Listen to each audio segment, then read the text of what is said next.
So question 3 says a ray of light is incident on a water glass boundary. This time we're having a water first, then glass last, because the question is saying water, glass.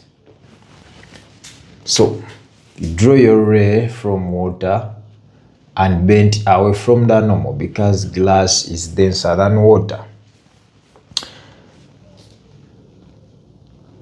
The angle of incidence at an angle of 41. So 41 becomes our angle of incidence. They want you to calculate the angle of refraction R if the refractive index of glass is 1.5 and the refractive index of water is 1.33. So come and say using n sine I is equal to a constant. So consider one medium. For in this case, we are going to first consider water.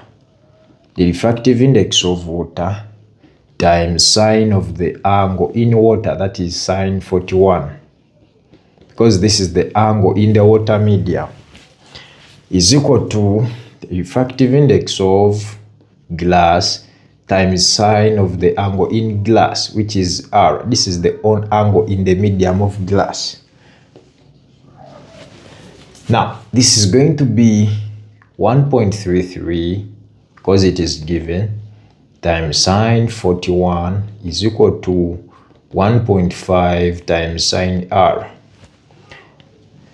So sine R is going to be 1.33 times sine 41 over 1.5. So sine R is going to be, put this one on your calculator.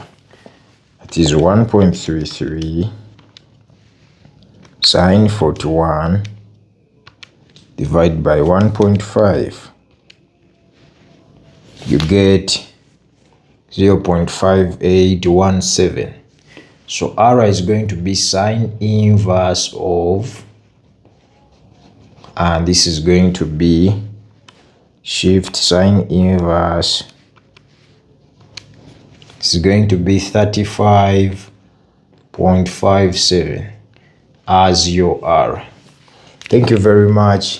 Next, we are going to look at effects of refraction. Thank you. Kashi mazima.